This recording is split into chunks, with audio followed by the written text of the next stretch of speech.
ನಮಸ್ಕಾರ ಎಲ್ಲರಿಗೂ ಹೆಂಗಿದ್ದೀರಾ. ನಾನು ಇವತ್ತು ನಿಮಗೆ ಸೆಟ್ ದೋಸೆ ಹೆಂಗೆ ಮಾಡೋದು ಅಂತೇಳಿ ತೋರ್ಸೋಕೆ ಬಂದಿದ್ದೀನಿ. ಅಂದರೆ ದೋಸೆ ಈ ಥರ ಒಂದ್ಸಲಿ ದೋಸೆ ಮಾಡಿ ನೋಡಿರಿ, ನಿಮಗೆ ಭಾಳ ಅಂದರೆ ಭಾಳ ಇಷ್ಟ ಆಗುತ್ತೆ ಅಂತ ನನ್ನ ನಂಬಿಕೆ ಐತೆ. ಈ ವಿಶ್ವಾಸ ಇತ್ತು ಅಂದರೆ ಮಾತ್ರ ಟ್ರೈ ಮಾಡಿ ನಮ್ಮ ಅಡುಗೆ ಮೇಲೆ. ನೋಡಿರಿ ಎಷ್ಟು ಚೆನ್ನಾಗಿ ಬಂದೈತೆ. ಇವು ಆಲ್ರೆಡಿ ದೋಸೆ ಹಾಕಿ ಒಂದು 1/4 ಗಂಟೆ 20 ನಿಮಿಷ ಆಯ್ತು. ವಿಡಿಯೋ ಮಾಡ್ಕೊತ ಬಿಸಿ ತೋರ್ಸೋಕ್ಕಾಗಿಲ್ಲ. ಆದರೂ ನೋಡಿರಿ ಎಷ್ಟು ಚೆನ್ನಾಗಿ ಒಳ್ಳೆ ಹೂವು ಬಂದಂಗೆ ಬಂದಿದ್ದಾವೆ. ಸರಿ ಆಯ್ತು, ಇದನ್ನು ಹೆಂಗೆ ಮಾಡೋದು ಅಂತೇಳಿ ತೋರಿಸ್ತೀನಿ ಬರ್ರಿ. ಈ ದೋಸೆ ಮಾಡೋದಕ್ಕೆ ನಾನು ಏನು ತಗೋತಿದ್ದೀನಪ್ಪ ಅಂತಂದರೆ ನಿಮ್ಗೆ ಗೊತ್ತಾಯ್ತಲ್ಲ, ಸೊಸೈಟಿ ಅಕ್ಕಿ ಅಥವಾ ರಾಷನ್ ಅಕ್ಕಿ ಅಥವಾ ರೇಷನ್ ಅಕ್ಕಿ ಅಂತ ಅಂತೀವಲ್ಲ, ಅವನ್ನು ತಗೋತಿದ್ದೀನಿ. ಇವು ಆವಾಗಲೇ ಕ್ಲೀನ್ ಮಾಡಿರೋವೆ, ಇವು ಕಲ್ಲು ಪಲ್ಲು ಏನೂ ಇಲ್ಲ. ನಾನು ಇಲ್ಲಿ ಏನು ಮಾಡ್ತಪ್ಪ ಅಂದರೆ ನಿಮ್ಗೆ ಇವತ್ತು ದೋಸೆ ತೋರಿಸೋದಕ್ಕೆ ಇದನ್ನು ಕೈ ಅಳತೆ ತೋರಿಸ್ತೀನಿ. ಅಂತಂದರೆ ಈ ಕಪ್ಪು ಚಮಚ ಅದ್ರಾಗ ಅಳತೆ ತೋರಿಸ್ತಿಲ್ಲ, ಹಂಗೆ ಕೈಯಲ್ಲಿ ಕೈ ಅಳತೆ. ಇದು ನಿಮಗೆ ಈ ಥರ ಕಲಿಯೋದ್ರಿಂದ ನಿಮಗೆ ಅಡುಗೆ ಮಾಡೋದು ಈಸಿ ಆಗುತ್ತೆ ಅಂತೇಳಿ ಅಂತ ನಾನು ಇಲ್ಲಿ ಏನು ಮಾಡ್ತಾಯಿದ್ದೀನಪ್ಪ ಅಂತಂದರೆ ನೋಡಿ, ಒಂದು ಬಾಕ್ಸೇ ತೊಗೊಂಡಿದ್ದೀನಿ. ನಿಮ್ಮ ಕೈ ಎಷ್ಟು ಹಿಡಿಯುತ್ತೋ ಅಷ್ಟು ಒಂದು ಬಕ್ಸೆ ಹಾಕಿದೆ. ಆಮೇಲೆ ಇನ್ನೊಂದು ಬಕ್ಸೆ ಹಾಕ್ತಾಯಿದ್ದೀನಿ.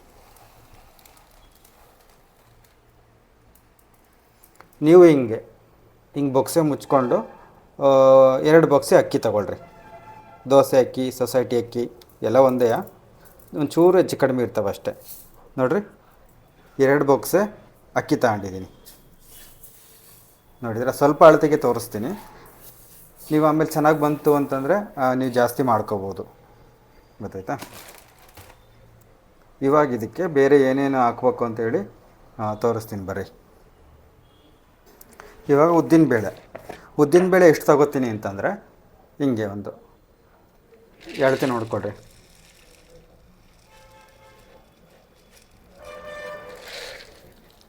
ಇಷ್ಟು ಒಂದು ಮುಷ್ಟಿ ಅಷ್ಟು, ಇಷ್ಟೇ ಸಾಕು. ನಿಮ್ಗೆ ಗೊತ್ತಾಯ್ತಾ, ನಿಮ್ಮ ಕೈ ಎಷ್ಟು ಹಿಡಿಯುತ್ತೋ ಅಷ್ಟೇ. ನೋಡಿ, ಒಂದಿಷ್ಟು ಉದ್ದಿನ ಬೇಳೆ ಇಲ್ಲ ಉದ್ದಿನ ಕಾಳು. ಇವು ಬೇಳೆ ಎಲ್ಲ ಮೇಲೆ ತೊಪ್ಪೆ ತೆಗೆದಿದ್ದಾರೆ, ಕಾಳಿವು. ಕಾಳಿದ್ರೂ ಅಷ್ಟೇ, ಬೇಳೆ ಇದ್ರೂ ಅಷ್ಟೇ, ಇಷ್ಟೇ ತೊಗೊಳ್ರಿ ಆಯಿತಾ. ಬೇಳೆ ಇದ್ವು ಅಂದರೆ ಒಂದೊಂದಿಷ್ಟು ಜಾಸ್ತಿ ಹಾಕಿಳ್ರಿ ಅಷ್ಟೇ. ಉದ್ದಿನಬೇಳೆ ಹಾಕಿದ್ವಿ. ಇವಾಗ 1 ಚಮಚದಷ್ಟು ಕಡಲೆಬೇಳೆ ಹಾಕ್ತೀನಿ. ನೋಡಿರಿ, ಕಡಲೆಬೇಳೆ ಇವನ್ನ ಎಷ್ಟು ಹಾಕ್ತೀನಿ ನೋಡಿರಿ. 1 ಚಮಚ, ಇಂಥ ಚಮಚದಾಗ 1 ಚಮಚ ಕಡಲೆಬೇಳೆ.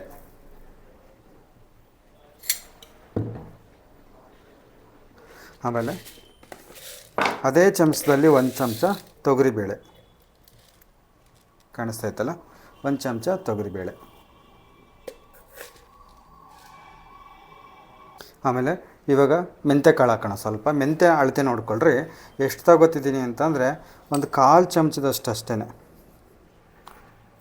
ತೋರಿಸ್ತೀನಿ ನಿಮ್ಗೆ ಎಷ್ಟು ತಗೋಬೇಕು ಅಂತೇಳಿ. ನೋಡಿರಿ, ಒಂದು 1/4 ಚಮಚದಷ್ಟು ಮೆಂತ್ಯ ಕಾಳು. ನಿಮ್ಗೆ ಕಾಣಿಸ್ತೈತಲ್ಲ, ಒಂದಿಷ್ಟು ಜಾಸ್ತಿ ತಗೋಬೇಡ್ರಿ. ಒಂದು 1/4 ಚಮಚ ಮೆಂತ್ಯ ಕಾಳು. ಆಮೇಲೆ ಇದಕ್ಕೆ ಅದೇ ಚಮಚದಾಗ 1 ಚಮಚ ಅವಲಕ್ಕಿ ಹಾಕ್ತೀನಿ. ಅವಲಕ್ಕಿ ಅಂದ್ರೆ ಈ ಥರ ಗಟ್ಟಿ ಅವಲಕ್ಕಿ ಇರುತ್ತೆ ನೋಡಿರಿ, ಪೇಪರ್ ಅವಲಕ್ಕಿ ಅಲ್ಲ, ಗಟ್ಟಿ ಅವಲಕ್ಕಿನ 1 ಚಮಚದಷ್ಟು ಹಾಕ್ತೀನಿ. ತೋರಿಸ್ತೀನಿ ನಿಮಗೆ. ನೋಡಿರಿ, ಇಷ್ಟು 1 ಚಮಚ ಗಟ್ಟಿ ಅವಲಕ್ಕಿ ಇಲ್ಲ ಅಂತಂದರೆ ಏನು ತೊಂದರೆ ಇಲ್ಲ. ಮಂಡಕ್ಕಿ ಇದ್ದರೆ ಮಂಡಕ್ಕಿನೂ ನೆನೆಸಿ ಹಾಕ್ಬೋದು, ಸಪ್ರೇಟ್ ಆದ್ರೆ ನೆನೆಸಿ ಹಾಕ್ಬೋದು, ಇಲ್ಲ ಇದ್ರ ಜೊತೆಗೆ ಹಾಕೇಳ್ರಿ. ಈ ಸಪ್ರೇಟಾಗೆಲ್ಲ ನೆನೆಸಿ ಹಾಕ್ಬೇಕು ಅಂತಂದ್ರೆ ಅವೊಂಥರ ರಾಡಿ ರಂಕ್ಲಾಗ್ತವೆ, ಅವೆಲ್ಲ ಏನೂ ಬೇಡ. ನಾನು ಇಲ್ಲಿ ಏನು ತೋರಿಸಿದ್ದೀನಿ ಇಷ್ಟೇ, ಹಿಂಗೆ ಹಾಕ್ಕೊಂಡು ಮಾಡಿರಿ. ಭಾಳ ಅಂದರೆ ಭಾಳ ಚೆನ್ನಾಗಿರ್ತವೆ. ನಾನು ಏನಂತ ತೋರಿಸಿದ್ದೀನಿ ಇಷ್ಟೇ ಹಾಕೊಳ್ರಿ. ದೋಸೆ ಅಂತೂ ಭಾಳ ಅಂದರೆ ಭಾಳ ಚೆನ್ನಾಗಿ ಬರ್ತವೆ. ನೀವೇ ಹೇಳ್ತೀರ ಎಷ್ಟು ಚೆನ್ನಾಗಿ ಬಂದವು ಅಂತೇಳಿ. ಸಿಂಪಲ್ ಆಗಿದ್ದಾವೆ, ಏನು ಬಿಡಪ್ಪ ಕಷ್ಟ ಅನ್ನೋಂಗಿಲ್ಲ, ಏನಿಲ್ಲ. ಎಲ್ಲ ಮೆಥಡ್ಗಳು ಕೂಡ ಇದೆಲ್ಲ ಮಿಕ್ಸ್ ಮಾಡ್ಕೊಂಡು ಇವಾಗ ಇದನ್ನು ಒಂದು 4-5 ಸತಿ ಎಲ್ಲ ಇದ್ರಾಗೆ ಹೆಂಗಂದ್ರೆ ಸೊಸೈಟಿ ಅಕ್ಕಿನಾಗೆ ಇದಿರುತ್ತೆ ಒಂಥರ ಪುಡಿ ಅಂತದು, ಅದೆಲ್ಲ ಕರೆಕ್ಟಾಗಿ ಕ್ಲೀನ್ ಆಗಬೇಕು ಅಂತಂದರೆ ಒಂದು 4-5 ಸತಿ ತೊಳಿಬೇಕು. ತೊಳೆದ್ಬಿಟ್ಟು ನೆನೆಹಾಕ್ಬೇಕು ಒಂದು 5-6 ಗಂಟೆ. ಸಪ್ರೇಟಾಗಿ ಏನೂ ನೆನೆಹಾಕೋದು ಬೇಡ. ಉದ್ದಿನಬೇಳೆ ಸಪ್ರೇಟು, ಅಕ್ಕಿ ಸಪ್ರೇಟು ಅಂತೇಳಿ ನಮ್ಮಂಥವ್ರಿಗೆಲ್ಲ ಆಫೀಸ್ಗೆ ಹೋಗೋರಿಗೆ ಅವ್ರಿಗೆಲ್ಲ ಹಂಗೆ ಸಪ್ರೇಟ್ ಮಾಡಬೇಕು ಅಂತಂದರೆ ತಲೆ ಆಗುತ್ತೆ. ಅದಕ್ಕೇ ಈ ಮೆಥಡ್ ಒಂದು ಸತಿ ಟ್ರೈ ಮಾಡಿ ನೋಡಿರಿ, ನಿಮ್ಗೆ ಇಷ್ಟ ಆಗುತ್ತೆ ಅಂತ ನನಗೆ ನಂಬಿಕೆ ಐತೆ. ಹಿಂಗೆ ಒಂದು 2-3 ಸಲ ತೊಳೆದ್ಬಿಟ್ಟು ಲಾಸ್ಟಿಗೆ ಒಂದು ಸತಿ ಒಳ್ಳೆ ನೀರು ಹಾಕಿ ನೆನೆಹಾಕ್ತೀನಿ. ಒಂದು 5 ಗಂಟೆ ಆದ್ರೆ ನೆನೆಬೇಕು ಚೆನ್ನಾಗಿದ್ದು.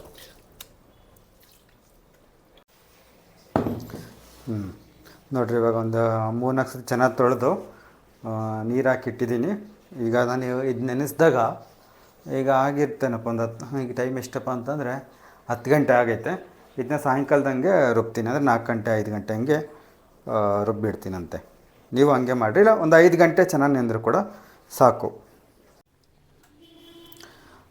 ನೋಡಿ, ಎದ್ದಾಗ ನೆನೆ ಹಾಕಿದ್ದು ಈಗ ರಾತ್ರಿ 10 ಗಂಟೆ ಆಗಿದೆ. ಇವಾಗ ಇದನ್ನು ನುಣ್ಣಗೆ ಚೆನ್ನಾಗಿ ರುಬ್ಬಬೇಕಿದ್ದನ್ನ, ಆಯಿತಾ. ತರಿಯಾಗಿರಬಾರ್ದು, ನುಣ್ಣಗೆ ಇರಬೇಕು. ಅದೆಷ್ಟು ಇಬ್ಬೆ ಆಗುತ್ತೆ ನೋಡಿರಿ. ಹಬ್ಬಬ್ಬ ಅಂದರೆ ಒಂದು 2 ಇಬ್ಬೆ ಆಗ್ಬೋದೇನೋ. ಒಂದು 2 ಇಬ್ಬೆಗೆ ಚೆನ್ನಾಗಿ ಎಷ್ಟಾಗುತ್ತೆ ಅಷ್ಟು ಸಣ್ಣ ಜನ ರುಬ್ತೀರೋ ದೊಡ್ಡದರ ರುಬ್ತೀರೋ ನೋಡಿ. ನಿಮಗೆ ಗೊತ್ತಿರುತ್ತಲ್ಲ ನಿಮ್ಮ ಮಿಕ್ಸಿ ಜಾರ್ಗಳು ಯಾವ ಥರ ರುಬ್ಬುತ್ತವೆ, ಎಷ್ಟು ರುಬ್ತವೆ ಅಂತೇಳಿ. ಕೆಪಾಸಿಟಿ ಎಷ್ಟಿರುತ್ತೋ ಅಷ್ಟು ಹಾಕಿ ನುಣ್ಣಗೆ ರುಬ್ಕೊಳ್ಳಿ. ಸ್ವಲ್ಪ ನೀರು ಹಾಕೊಳ್ರಿ, ಎಷ್ಟು ಬೇಕೋ ಅಷ್ಟು.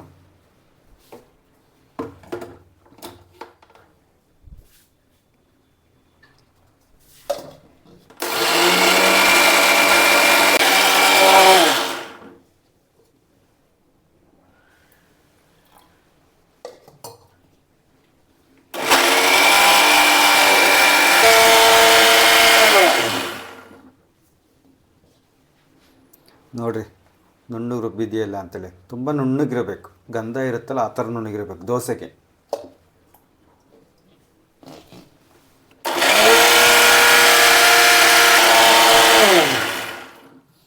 ಇವಾಗ ಒಂದು ಪಾತ್ರೆಗೆ ಹಾಕ್ರಿ ಇದನ್ನು.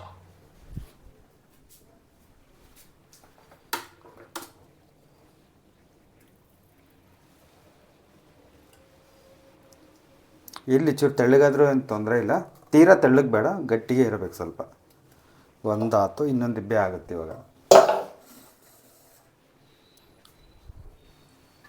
ಇವಾಗ ನೋಡಿರಿ, ಇದಕ್ಕೆ ಏನು ಹಾಕೋಬೇಕಪ್ಪ ಅಂತಂದರೆ ಒಂದು ಎರಡು ಚಮಚದಷ್ಟು ಅನ್ನ ಹಾಕೋಬೇಕು. ಇದು ಅನ್ನ ಹಾಕೋದ್ರಿಂದ ದೋಸೆಗಳು ಭಾಳ ಅಂದರೆ ಭಾಳ ಚೆನ್ನಾಗಿ ಬರ್ತವೆ. ನಾನಿವಾಗ ಹೆಂಗೂ ನೀವು ಅನ್ನ ಇದಕ್ಕೆ ಅಂತಲೇ ಮಾಡ್ಕೊಳ್ಳೋದು ಬೇಡ, ಊಟ ಮಾಡೋಕ್ಕೆ ಅಂತ ಅನ್ನ ಮಾಡ್ತೀರಲ್ಲ ಅದರಲ್ಲೇ ಒಂಚೂರು ತೆಗೆದು ಇದಕ್ಕೆ ಹಾಕ್ಕೊಂಡು ರುಬ್ಬಬೇಕು. ನೋಡಿರಿ, ಒಂದಿಷ್ಟು ಅನ್ನ ಹಾಕ್ತಿದ್ದೀನಿ ಇದಕ್ಕೆ. ಅನ್ನ ತೆಗೆದಿಟ್ಟಿದ್ದೆ, ಇಷ್ಟೇ ಸಾಕು, ಆಯಿತಾ. ಇದಕ್ಕೆ ಜಾಸ್ತಿ ಹಾಕೋಕ್ಕೆ ಹೋಗ್ಬೇಡ್ರಿ. ಒಂದಿಷ್ಟು ಇದು ಅದಕ್ಕೆ ಏನು ಟೇಬಲ್ ಸ್ಪೂನ್ ಅಂತಿರಲ್ಲ ಅದರಲ್ಲಿ 2 ಚಮಚ ಐತಿ ಇದು, ಆಯಿತಾ. ನಿಮಗೊಂದು ನಿಮಿಷದಲ್ಲಿ ತೋರಿಸ್ತೀನಿ. ಒಂದು ಅಳತೆ ನೋಡಬೇಕು ಅಂದರೆ ನೋಡಿರಿ, ಒಂದಿಷ್ಟು ಈ ಚಮಚ ನೋಡಿದ್ರಾ, ಇದು ಟೇಬಲ್ ಸ್ಪೂನ್ ಅಲ್ಲ, ಚೂರು ದೊಡ್ಡದು. ಅದಕ್ಕಿಂತ ಇದರಲ್ಲೊಂದು ಲೆಕ್ಕ ತೋರಿಸ್ಬೇಕಂದ್ರೆ ನಿಮ್ಗೆ 1 ಚಮಚದಷ್ಟು ಅನ್ನ ಒಂದಿಷ್ಟು ಹಾಕಿದರೆ ಸಾಕು. ಅದು ಇದಕ್ಕಿಂತ ಕಡಿಮೆ ಹಾಕಿದ್ರೆ ಸಾಕಾಯ್ತು. ಇದಕ್ಕೇನು ಜಾಸ್ತಿ ಮಾತ್ರ ಯಾವುದೇ ಕಾರಣಕ್ಕೂ ಹಾಕೋಕ್ಕೆ ಹೋಗಬೇಡ್ರಿ. ಒಂದಿಷ್ಟು ಅನ್ನ ಹಾಕಬೇಕು. ನೀವು ಅನ್ನ ಹಾಕೋದ್ರಿಂದ ದೋಸೆಗಳು ಭಾಳ ಅಂದರೆ ಭಾಳ ಚೆನ್ನಾಗಿ ಬರ್ತವೆ. ಅಂದರೆ ಈ ಸೆಟ್ ದೋಸೆ ಮಾಡೋದಕ್ಕಂತೂ ಭಾಳ ಅಂದರೆ ಭಾಳ ಚೆನ್ನಾಗಿರ್ತವೆ. ಒಂದು ಸತಿ ಹಾಕಿ ನೋಡಿರಿ ಇವಾಗ, ಆಯಿತಾ. ಇಷ್ಟು ಅನ್ನ ಇದಕ್ಕೆ ಹಾಕೋತಾ ಇದ್ದೀನಿ. ಅದೇ ಸೊಸೈಟಿ ಅಕ್ಕಿ ಅನ್ನನೇ ಮಾಡಿದ್ದು, ಚೆನ್ನಾಗಿರುತ್ತೆ ಅಂಥೇಳಿ. ಅವರೆಕಾಳು ಸಾಂಬಾರು ಮಾಡಿದ್ದು, ಅದಕ್ಕೆ ಅನ್ನ ಮಾಡಿರೋದು. ಇದಕ್ಕೆ ಎಷ್ಟು ಬೇಕೋ ಅಷ್ಟು ನೀರು ಹಾಕ್ಕೊಂಡು ಮತ್ತೆ ರುಬ್ಕೋಬೇಕು. ಅಯ್ಯೋ ಸರಿ ಮುಚ್ಚಿಲ್ಲ.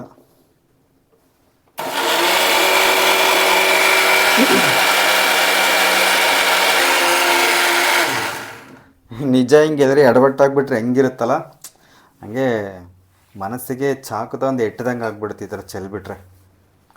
ಇದು ಹಾಲುಕ್ಕದು ಅದೆಲ್ಲ ಏನು ಮಾಡೋಕ್ಕಲ್ಲ. ಸರಿಯಾಗಿ ನಾನು ಕ್ಯಾಪ್ ಮುಚ್ಚಲಿಲ್ಲ, ಈ ಕಡೆ ವಿಡಿಯೋ ಕಡೆಗೆ ಗಮನ ಕೊಟ್ಕೊಂಡು ಬಟನ್ ತಿರುವಿದೆ ಅಂತ ಅದು ಇದಾಯಿತು. ಇರಲಿ, ಏನು ಮಾಡೋಕ್ಕಾಗಲ್ಲ.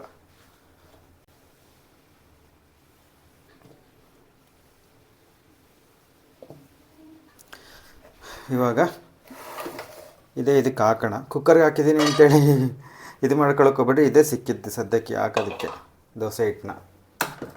ಅದಕ್ಕೆ ಇದಕ್ಕೆ ಹಾಕ್ತಾಯಿದ್ದೀನಿ. ತುಂಬ ನುಣ್ಣಗಿರ್ಬೇಕಿದು, ಗಂಧದ ಥರ ನುಣ್ಣಗೆ ರುಬ್ಬಬೇಕು.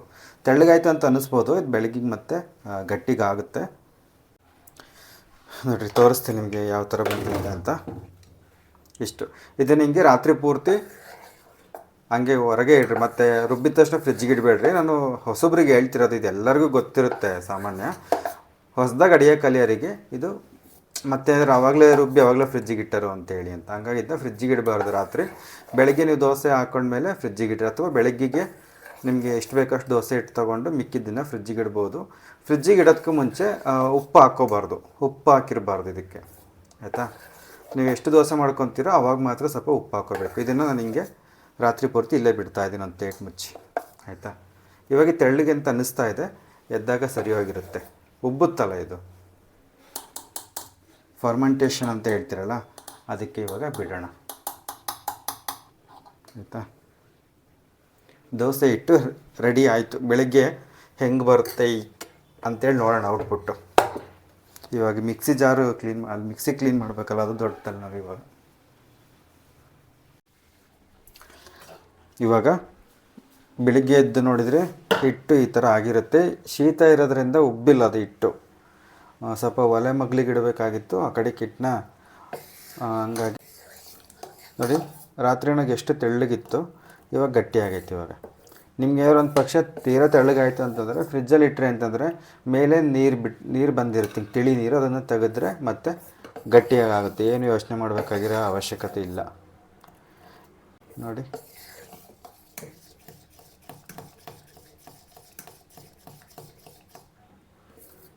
ಇವಾಗ ದೋಸೆ ಮಾಡೋಣ, ಹೇಗೆ ಬರ್ತವೆ ಅಂತ ನೋಡೋಣಂತೆ. ಈಗ ದೋಸೆ ಮಾಡೋದಕ್ಕೂ ಮುಂಚೆನೇ ನೀವು ಎಷ್ಟು ಬೇಕೋ ಅಷ್ಟು ಹಿಟ್ಟನ್ನು ತಗೊಳ್ಳಿ.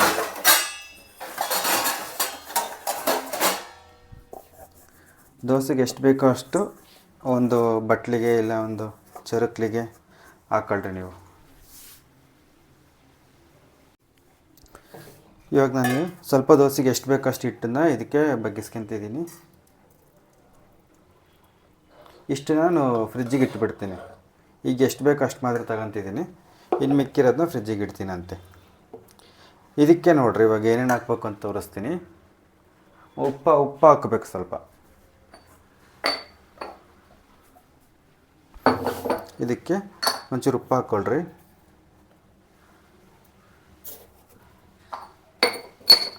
ಆಮೇಲಿಂದ ಸ್ವಲ್ಪ ಸಕ್ಕರೆ ಹಾಕ್ಕೊಳೋದ್ರಿಂದ ದೋಸೆಗಳು ಕಲರ್ ಚೆನ್ನಾಗಿ ಬರುತ್ತೆ. ನೋಡಿರಿ ಇಷ್ಟು ಸಕ್ಕರೆ ದೋಸೆ ಹಾಕೋದಕ್ಕೂ ಮುಂಚೆ ಒಂದು 10 ನಿಮಿಷ ಹಾಕಿದ್ರೆ ಅದರಲ್ಲೇ ಕರಗುತ್ತೆ ಅದು. ನಿಮ್ಗೆ ಬೇಕಿದ್ರೆ ಹಾಕೋಬೋದು, ಬೇಡ ಅಂದರೆ ಬಿಡ್ಬೋದು. ಸೋಡಾ ಗಿಡ ಏನೂ ಹಾಕಲ್ಲ ಇದಕ್ಕೆ ನಾನು. ಇಷ್ಟೇ, ಇದನ್ನ ಚೆನ್ನಾಗಿ ಮಿಕ್ಸ್ ಮಾಡಿರಿ. ಹಿಂಗೆ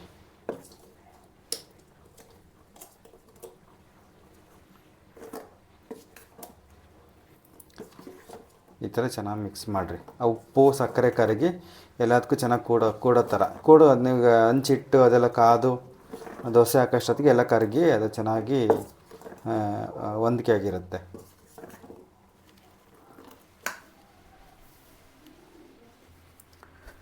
ಇವಾಗ ದೋಸೆ ಹಾಕೋಣ ಬರ್ರಿ, ದೋಸೆ ಹೆಂಗೆ ಬರ್ತವೆ ನೋಡೋಣಂತೆ.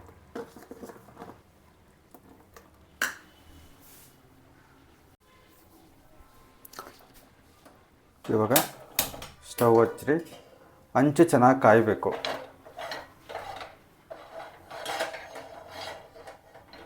ಫಸ್ಟ್ನೇ ದೋಸೆ ಯಾವತ್ತೂ ಕೂಡ ಚೆನ್ನಾಗಿ ಬರಲ್ಲ, ಒಂಚೂರು ಹೆಚ್ಚು ಕಡಿಮೆ ಆಗುತ್ತೆ. ನೀವು ದೋಸೆ ಹಾಕೋದಕ್ಕೆ ಮುಂಚೆ ಈ ದೋಸೆ ಹಿಟ್ಟನ್ನ ಈ ಥರ ಚೆನ್ನಾಗಿ ಒಂದೆರಡು ನಿಮಿಷ ಈ ಥರ ಹಿಂಗೆ ಎತ್ತೊಯ್ಬೇಕು. ಚೆನ್ನಾಗಿ ನೊರೆ ಬಿಟ್ಕೊಳ್ಳುತ್ತೆ. ಹಿಂಗೆ ನೊರೆ ಬರೋವರೆಗೂ ಚೆನ್ನಾಗಿ ಇದು ಮಾಡ್ಕೊಳ್ಳೋದ್ರಿಂದ ದೋಸೆಗಳು ಚೆನ್ನಾಗಿ ಬರ್ತವೆ. ಹಿಂಗೆ ನೋಡಿರಿ, ನಾನು ಯಾವೊಂದು ಹದಕ್ಕೆ ತೊಗೊಂಡಿದ್ದೀನಿ ನೋಡಿರಿ. ಇದು ಸೆಟ್ ದೋಸೆಗೆ ಇಷ್ಟೇ ಇರಬೇಕು. ಇದಕ್ಕಿಂತ ಒಂಥರ ಗಟ್ಟಿಗೆ ಇದ್ರೆ ನಡೆಯುತ್ತೆ, ಇದಕ್ಕಿಂತ ಜಾಸ್ತಿ ತೆಳ್ಳಗಿರೋದು ಬೇಡ. ಗೊತ್ತಾಯ್ತಾ? ಒಂಚೂರು ಸೋಡಾ ಹಾಕ್ಕೊಂಡ್ರಿ ಅಂತಂದರೆ ಹೋಟ್ಲಾಗ ಹೆಂಗಿರ್ತಾವೋ ಹಂಗೆ ಮನೆಗೂ ಬರ್ತಾವೆ. ಒಂಚೂರೇ ಚೂರು ಹಾಕ್ಕೊಳ್ಳೋದ್ರಿಂದ. ಅದು ನಿಮ್ಮ ಇಷ್ಟ, ಬೇಕಿದ್ರೆ ಹಾಕೋಬೋದು, ಬೇಡ ಅಂತಂದರೆ ಬಿಡ್ಬೋದು. ಈಗ ನೀವು ನಿಮಗೆ ಯಾವ ಸೈಜ್ ಬೇಕು ಆ ಸೈಜಿಗೆ ದೋಸೆ ಹಾಕ್ರಿ.